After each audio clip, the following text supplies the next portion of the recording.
yang tadi Pak Richard, kalau kita berpikir kelimpahan atau sebaliknya, dan itu kita attract yang sama dari universe, karena sebenarnya thought itu ada di subconscious ya Pak Richard, yang sangat kuat. Dan subconscious itu saya ingat pertemuan kita yang agak lama, subconscious itulah yang sebenarnya memiliki antena ke universal mind itu. Itu sebabnya kenapa menjadi program itu menjadi intensitasnya double dan berlipat ganda pada saat sudah masuk di subconscious. Betul. Dan itu menjadi problem kan bagi kita. Menjadi problem bagi kita karena sering kita nggak sadar kenapa saya melakukan hal-hal kesalahan yang sama. Dan itu buat survive sebenarnya. Jadi buat survive dari keadaan. Tetapi itu membuat problem lagi, dan kita membuat lebih besar lagi defense mechanism-nya, itu menjadi problem seterusnya seperti itu. Dan ini ada kaitannya dengan education. Beberapa minggu yang lalu kita berbicara mengenai kata education ya. Education asal katanya dari to educe. To educe artinya bagaimana menarik yang ada dari dalam seseorang untuk bisa dikeluarkan. Kreativitas yang ada dari dalam seseorang untuk dikeluarkan. Jadi di Brasil tuh ada sekolah sepak bola. Di sana dikatakan disinilah anak-anak ini bisa mengeluarkan kreasinya tanpa ada rasa takut. Ya, makanya mereka maju sekolahnya. Dan berbeda dengan pendidikan, di sana dikatakan berbeda dengan pendidikan. Kenapa? Kalau pendidikan bukan to induce pendidikan kita, ya umumnya di dunia, tapi to induce, memasukkan dari luar ke dalam. To implant, to implant di dalam. Dan itu yang diimplan, kalau kamu melakukan ini salah, kamu melakukan ini salah, kamu melakukan ini punishment, itu semua yang masuk. Lihat aja kalau kita ulangan, ya, lalu dibagikan, kan yang dicoret yang salah kan? Yang dikasih penekanan, itu masuk ke sini, aduh saya salah ini, aduh saya salah ini, aduh nyesel kenapa saya seperti itu. Ya. Tidak pernah diberikan encouragement atau dirangsang kreativitinya. Struktur pendidikan kita menempatkan matematik, fisik, itu di atas, ya, di atas, tapi yang creativity, tidak ada pelajaran creativity. Seharusnya diajarkan creativity. Yang diajarkan adalah bagaimana kita patuh dan takut. Ya. Dan akibatnya negara-negara di banyak negara di dunia, ya sebenarnya negara-negara yang dipimpin oleh diktator. Sekalipun Amerika ya, Amerika menurut saya adalah diktator mayoritas. Memang caranya adalah dengan memvoting kehendak rakyat, lalu dibikin ada House of Congress, ya, ada kelihatan. Tapi itu kan sebenarnya juga mengontrol, ya, hierarki itu dibuat. Dan undang-undangnya juga dibuat, banyak rakyat juga yang tidak setuju tapi mewakili atas nama rakyat. Itu kan sebenarnya diktatorship ya, diktator mayoritas. Bagaimana dengan Singapura waktu zaman Lee Kuan Yew? Kalau Lee Kuan Yew orang banyak diktator, bukan, itu tirani minoritas, karena mereka sekelompok minoritas ya menjadi tirani. Jadi ada perbedaan antara tirani dengan diktator. Pendidikan kita, kalau kita anggap, itu diktator atau bukan? Diktator. Ya, karena disepakati oleh undang-undang dan oleh masa seperti itu. Mendiktate kita, diktator kan mendiktate kan, mendikte kita. Jadi kalau hasilnya yang masuk begitu, yang keluar juga seperti itu. Jadi sebenarnya sistem pendidikan kita ini adalah sebuah alat yang sebenarnya untuk melakukan hipnosis massa juga yang dilakukan oleh penguasa kan Pak Richard? Ya mereka lakukan juga karena nggak sadar juga, karena nggak sadar juga. Jadi lingkaran setan ini kan seharusnya dipotong sama gunting dengan pemikiran-pemikiran yang lain, mungkin seperti ini, yang lain out of box thinking, sehingga lingkaran ini menjadi spiral bisa naik ke atas. Tadi yang Ibu tanya tadi perkaitannya dengan apa tadi awalnya? Struktur pola pikir atau mental yang sebenarnya dibentuk oleh 3 elemen.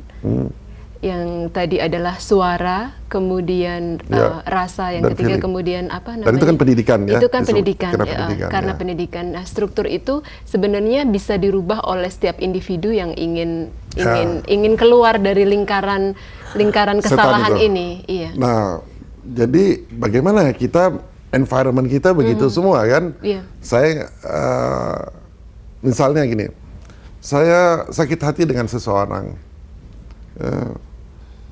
Jadi saya nggak mau ketemu dia. Pokoknya saya nggak mau ketemu dia. Berarti Saya menyimpan memori itu di belakang, tapi memori tidak pernah bisa dikubur. Karena memori itu hidup. Memori itu hidup. Jadi begitu saya lihat dia, mood saya bisa berubah langsung. Ya. Sekarang pertanyaannya, jadi yang punya power atas diri saya dia atau saya? Kita membiarkan diri kita sendiri untuk dikontrol oleh orang lain. Jadi yang punya power kan dia dalam hal ini. Ya. Problemnya dari mana sebenarnya? Di dia atau di saya? Di saya. Jadi kita membiarkan dia punya power, padahal problemnya ada sama saya. Kalau problemnya ada sama-sama saya, bisa nggak saya mengambil power itu? Ada di saya seharusnya kan? Iya. Tapi saya tidak berkuasa. Kenapa? Karena kita tidak tahu bagaimana caranya. Jadi kenangan saya akan misalnya orang tua saya atau teman saya atau saudara saya yang tidak mengenakan di sini, itu sudah kejadian berpuluh tahun. Sebenarnya itu kan hanya sudah pas, tidak eksis lagi, tidak real lagi kan. Yang real sekarang ini kita ngobrol, ya itu kan tidak real lagi. Tetapi selalu saya, kalau mengingat kejadian itu saya sakit, mengingat teman saya yang melakukan suatu hal yang tidak enak, saya sakit hati.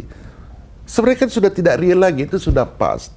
Dan itu sebenarnya orang itu sudah tidak eksis lagi, barangkali sudah meninggal barangkali.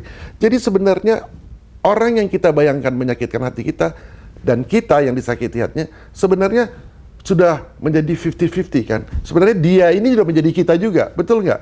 Jadi kita memainkan peranan saya yang disakitin hati dan saya sebagai orang tua saya atau teman saya yang menyakiti hati saya, ngerti nggak? Karena the other side orang itu sudah tidak ada sebenarnya. Dia barangkali sudah lupa kita lakukan itu. Jadi kita sebenarnya membentuk gambaran itu sendiri. Kan sering kalau di jalannya macet, lalu ada orang yang memaki kita dengan kata-kata kotor. Maki kotor. Ya, waduh, kita sakit hati barangkali, mau berhenti, mau berkelahi. Ini orang udah pergi, dia udah lupa barangkali. Dia habis ngomong begitu, motor gitu ya lewat, ya mungkin kita ambil jalannya, lalu dia sudah lupa. Kita masih sakit hati, masih cerita sama istri kita, sama anak kita, besoknya mau cari orangnya. Kita kan bermain dengan main kita sendiri. Padahal orang ini sudah pulang ke rumahnya, tidur, ketemu istrinya. Jadi problemnya ada di kita kan sebenarnya. Kita membuat problem itu sendiri. Dan kita hold on to the picture itu. That's right. Dan kita masih dengar suaranya waktu dia memaki kita. Ya, dia memaki brengsek you. Oh, kita masih ingat gitu ya. Feeling kita yang kepanasan nanti lagi nyetir mobil dan atau naik motor kemudian diserobot, sakit hati kita, kesel kita. Kita ulang-ulang, kita memainkan film yang kita putar sendiri. Ya. Nah, jadi kembali bagaimana caranya, power itu harus kita ambil. Ya, power itu harus kita ambil. Caranya bagaimana? Mengetahui strukturnya, problemnya di mana, dan kita koreksi. Nanti kalau sudah break yang kedua, yang ketiga nanti kita akan lakukan bersama-sama. Ya. Tapi ini problem yang sangat real ya Pak Richard, karena hampir semua yang tadi Pak Richard juga bilang bahwa sebenarnya struktur itu 99% base-nya adalah fear. Ya. Fear of losing love kan akhirnya Pak Richard. Losing love, losing respect. Losing respect. Ya. Kalau kita takut dia dapat respect, ya kita melakukan hal-hal seperti itu menggunakan segala macam daya, seperti keserakahan. Kita menambah terus, menjejali terus dengan apa saja karena kita takut kehilangan respect kan. Kalau kita is nothing, nobody respect us kan. Kalau kita merasa kita tidak perlu respect dari orang lain karena every self is respectful, jadi kita tidak perlu apapun di dunia dong akhirnya ya. Betul, kita menjadi nobody. Yes. Kan kita selalu pengen menjadi somebody. Harus jadi dokter, harus jadi PhD, harus jadi kaya ya. Selalu kan, karena kita sebenarnya mau dapat respect. Walaupun kita bilang buat kepuasan diri. Ya kepuasan dirinya apa? Untuk dihormati orang, untuk dianggap. Coba bayangin kalau kita ini nobody. Ya. Kita keluar dari rumah, nggak ada yang mensapa kita. Kita jalan, orang nggak ada yang mengatakan selamat pagi Richard, selamat pagi Mari. Ada anjing ngeles lihat kita juga tidak. You become nobody, you feel what?